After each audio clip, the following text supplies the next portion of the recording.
Event और एक बड़ा यहाँ पर टेक अवे आपको लगातार हम जिससे जुड़ी सारी की सारी जानकारी देख रहे हैं। सर्वदलीय बैठक में सरकार ने माना कि सुरक्षा में चूक की वजह से पहलगाम का आतंकी हमला हुआ है। इससे जुड़ी जो भी जानकारी हमें मिल रही है, कल ऑल पार्टी मीटिंग होती हुई दिखी। साथ ही मोदी सरकार की तरफ से जो कड़े और बड़े फैसले लिए जा रहे हैं पाकिस्तान के खिलाफ, इस पर भी सारी की सारी बातचीत हम आपके सामने रख रहे हैं। लेकिन इस पर एक एक्सपर्ट से उनसे बातचीत करना, उनका टेक क्या है इस पूरे के पूरे सिनेरियो पर जानना बेहद ज़रूरी है। और डिफेंस एक्सपर्ट JS सोढ़ी इसी मुद्दे पर हमसे बातचीत करने के लिए इस वक्त जुड़े हैं। सोढ़ी जी, पहले तो बहुत स्वागत है आपका 18 हाउस स्वदेश पर और अपना समय देने के लिए आपका बहुत शुक्रिया। इस वक्त जो सबसे बड़ी चीज़ होती हुई देखने को मिली है, काफ़ी दुखदाई है, पहलगाम में आतंकी हमला। और सबसे बड़ी बात यह है सोढ़ी साहब कि अब तक जितने भी अटैक्स होते हुए दिखे हैं टेररिस्ट की तरफ से, वो कहीं ना कहीं मिलिट्री इंस्टॉलेशंस पर, मिलिट्री कॉन्वॉयज पर होते हुए दिखे। लेकिन ये जो हुआ, सैलानी बस घूमने गए थे और उन पर गोलियां दाग दी गई। किस तरह का मैसेज टेररिज्म की तरफ से, टेररिस्ट की तरफ से ये मिलता हुआ दिख रहा है, आप क्या कहेंगे? जय हिंद जी। ये मेरा सौभाग्य है कि मैं आपके न्यूज चैनल पर हूं। ये जो 22 अप्रैल को दर्दनाक और खौफनाक आतंकवादी हमला हुआ पहलगाम में, इसके पीछे 3 मुख्य कारण थे। पहला था, इन्होंने ये हमला उस वक्त टाइम किया जब अमेरिका के उपराष्ट्रपति JD वांस भारत की विजिट पे थे और इससे उन्हें बहुत अंतरराष्ट्रीय मीडिया पब्लिसिटी मिली। दूसरा कारण यह है कि पिछले कुछ सालों में, खासकर जब से धारा 370 को हटाया गया 219 में, तब से लगातार साल प्रति साल पर्यटकों की संख्या बढ़ती जा रही थी। 2020 में जम्मू कश्मीर में 35 लाख पर्यटक गए थे और 2024 में वो बढ़ के 2 करोड़ 35 लाख हो गए थे।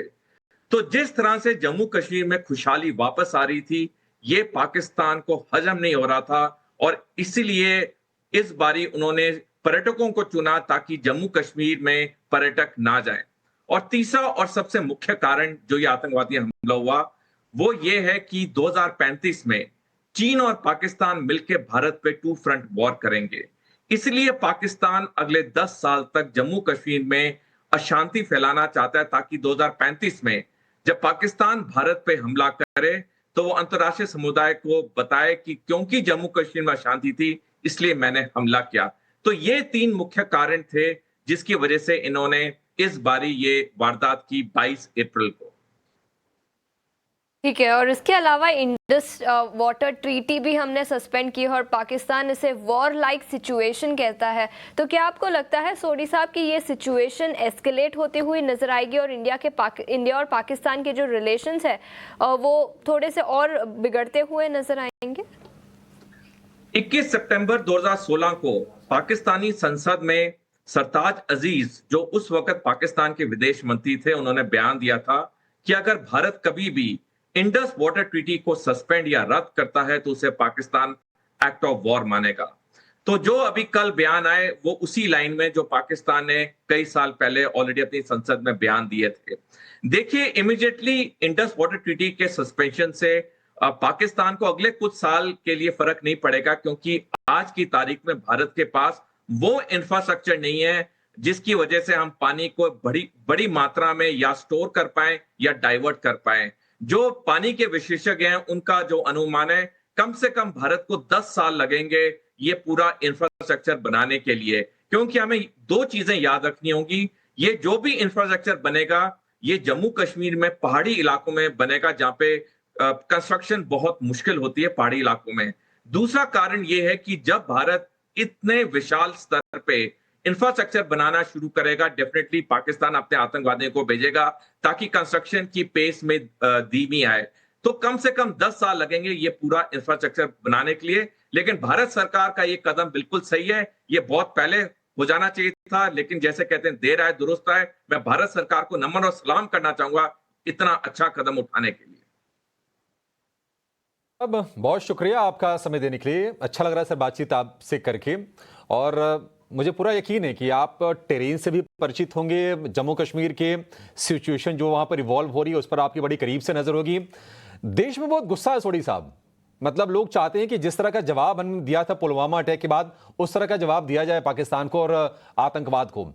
आपको कितनी संभावना दिख रही है सरकार की तरफ से किसी बड़े एक्शन की?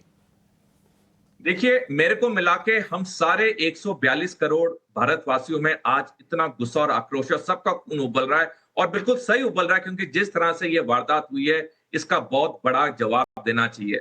लेकिन मेरी राय में जो मेरे को लग रहा है कि भारत सरकार सोच समझ के ये कदम उठाएगी, कोई फॉरेन मिलिट्री एक्शन नहीं लेगी, क्योंकि मिलिट्री एक्शन अगर हम लेते हैं पाकिस्तान के किसी मिलिट्री टारगेट पे, उसका एक साफ मतलब होगा कि वो फुल फ्लेजेड पूर्ण युद्ध में वो तब्दील होगा। और जब भारत पाकिस्तान का पूर्ण युद्ध होगा तो चीन डेफिनेटली पाकिस्तान की सहायता के लिए आएगा और हमें टू फ्रंट वॉर के लिए पूरी तरह तैयार होना पड़ेगा। आज की तारीख में भारतीय सेना में 1 लाख से ज्यादा सैनिकों की कमी है। हमारे वायु सेना में जहां पे 42 फाइटर स्क्वाड्रन होने चाहिए, वहां पे सिर्फ 29.5 है।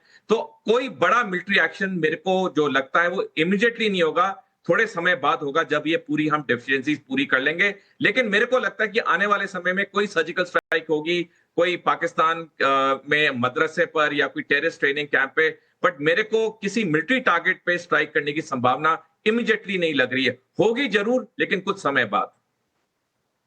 नहीं है, ना हो तो अच्छा है।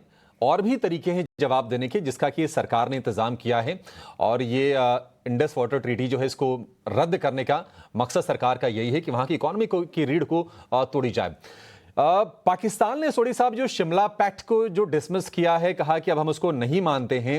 जो बांग्लादेश वॉर के बाद हुआ था उसके बाद बहुत सारी चीजें हुई। भारत ने करीब 13,000 स्क्वायर किलोमीटर की जमीन एक्वायर कर ली थी पाकिस्तान के अपने अंदर, फिर उसको रिलीज किया। कुछ कुछ इलाके छोड़कर, तुर्तुक वगैरह उसमें से एक है, बड़ा ब्यूटीफुल इलाका है। आप तो खैर वहां गए भी होंगे, आपकी पोस्टिंग भी शायद रही होगी। आप जरा बताइए कि इसके मायने क्या निकाले जाएं ये शिमला पैक्ट को तोड़ने के? देखिए, शिमला पैक्ट तो उसी दिन अनौपचारिक तौर पे टूट गया था जब 1989 के एंड में पाकिस्तान ने जम्मू कश्मीर में आतंकवादी भेजने शुरू किए। उसके बाद तो ये शिमला एग्रीमेंट का कभी कोई मतलब रहा ही नहीं। लेकिन अगर पाकिस्तान ने औपचारिक तौर पे भी इसको खत्म कर दिया, उससे कोई फर्क नहीं पड़ेगा, ना भारत को ना पाकिस्तान को, क्योंकि 36 साल से ज्यादा हो चुके हैं हम पाकिस्तान के आतंकवादियों को जम्मू कश्मीर में लड़ रहे हैं। ये अच्छा किया कि पाकिस्तान ने उसे रद्द कर दिया, क्योंकि अब हमें पूरी छूट मिल गई। जो हम करना चाहेंगे, जो हम सैनिक कार्रवाई करना चाहेंगे, जब भी करना चाहेंगे, अब हम किसी पैक्ट के नीचे नहीं है। अब भारत के पास पूरे ऑप्शंस खुले हैं कोई भी कार्रवाई करने के लिए। सोडी साहब, एक और इम्पॉर्टेंट चीज़ है टाइमिंग। किसी भी आतंकी हमले के आसपास जो टाइमिंग और इवेंट्स हैं, इन इवेंट्स और टाइमिंग पर खास तौर से फोकस होना चाहिए। फ्रॉम एन इंटेलिजेंस लेंस इसे आप किस तरह से देख रहे हैं? आपका क्या मानना है? इंडिकेशन यहाँ से क्या मिल रहे हैं? क्योंकि प्रधानमंत्री नरेंद्र मोदी सऊदी के दौरे पर थे और साथ ही यूएस के वाइस प्रेसिडेंट जेडी वैंस जो हैं वो भारत दौरे पर अपने परिवार के साथ थे, और कई सारे ट्रीटीज, कई सारे टाइज, कई सारे पॉलिटिकल डिसीजंस एंटिसिपेटेड भी थे, और इसी वक्त इस तरह का हमला। इस पूरी सिचुएशन को how do we read, how does your mind read this entire situation, timing, nature और लोकेशन ऑफ अटैक को मद्देनजर रखते हुए? देखिए, किसी भी आतंकवादी संगठन के लिए टाइमिंग सबसे अहम होता है, क्योंकि अगर वो सही टाइम पे स्ट्राइक करते हैं, उन्हें बहुत ज्यादा अंतर्राष्ट्रीय मीडिया पब्लिसिटी मिलती है और उसकी वजह से उन्हें लगता है कि उनका मुहिम और आगे चल सकता है। तो ये जो टाइमिंग हुआ, ये इन्होंने बहुत अच्छी तरह प्लान किया। अच्छा, मैं इसलिए कहूंगा क्योंकि पिछले 3-4 दिनों से लगातार सारे इंटरनेशनल मीडिया और भारत के मीडिया हाउसेस पे यही खबर चल रही है। तो इनका ये वो जो प्लान था, वो टाइमिंग वाला प्लान इनका सक्सीड हो गया। हमें याद होगा 25 साल पहले 20 मार्च 2000 में जब अमेरिकी राष्ट्रपति बिल क्लिंटन ने अगले दिन भारत के दौरे पे आना था, एक शाम पहले आतंकवादियों ने जम्मू कश्मीर के चिटी सिंह पोरा गांव में 35 सिखों को मार दिया। तब भी उन्हें बहुत अंतरराष्ट्रीय पब्लिसिटी मिली थी और यही काम इन्होंने अब दोहराया है। और साथ में उस वक्त चुनना जब भारत के प्रधानमंत्री सऊदी अरेबिया के दौरे पे हैं, उन्हें पता कि टॉप लीडरशिप कंट्री के बाहर है, तो डेफिनेटली ये सारी टाइमिंग करके इन्होंने स्ट्राइक किया। देखिए, जहां तक इंटेलिजेंस की बात है, मैं कहना चाहूंगा कि ये एक सुरक्षा और इंटेलिजेंस फेलियर तो है ही है। ऐसे कैसे हो सकता है कि 150 किलोमीटर अंदर 4 से 6 आतंकवादी आए, इन्होंने ये पूरी वारदात की और ये चले गए। और जो अब खबरें आ रही हैं कि इन्होंने 1 से 7 अप्रैल के बीच में रिकॉनेसेंस की, ये खबरें अगर पहले थी तो उस पर एक्शन क्यों नहीं हुआ? और जहां पे 2000 से ज्यादा पर्यटक थे, वहां भी एक सैनिक कर्मचारी नहीं था, चाहे जम्मू कश्मीर पुलिस का हो, पैरामिलिट्री का हो या सेना का हो। देखिए, हमें समझना होगा ये पूरा जम्मू कश्मीर एक सीआई ग्रिड में बटा होता है। जहां पे कम आतंकवादी के स्ट्राइक की संभावना है, वहां पे जम्मू कश्मीर पुलिस लगाई जाती है। जहां पे थोड़ी ज्यादा संभावना है, वहां पे पैरामिलिट्री फोर्सेस, जहां पे बहुत हाई संभावना है, वहां पे सेना लगाई जाती है। लेकिन ऐसे कैसे हो गया कि इस जगह में जहां पे 2000 से ज्यादा पर्यटक थे, वहां पे एक भी सुरक्षा बल का सैनिक नहीं था? तो डेफिनेटली ये हमारी तरफ से भी सुरक्षा और इंटेलिजेंस चूक है। और डेफिनेटली मेरे को उम्मीद है कि इस पे सोच विचार किया जाएगा, जो भी लूप होल्स हैं उन्हें प्लग किए जाएंगे ताकि ऐसी वारदात दोबारा ना हो। साहब, बहुत बहुत शुक्रिया समय निकालकर आज हमारे साथ ईटी नाउ स्वदेश पर जुड़ने के लिए। एक डेवलपिंग स्टोरी है, अगले कुछ दिनों तक कई सारे अपडेट्स इस पॉलिटिकल फ्रंट पर आते हुए नजर आएंगे। शुक्रिया समय निकालकर ईटी नाउ स्वदेश पर जुड़ने के लिए। लेकिन फिर एक बार बाजार पर नजर डालते हैं और निफ्टी अब लाल निशान में फिसलता हुआ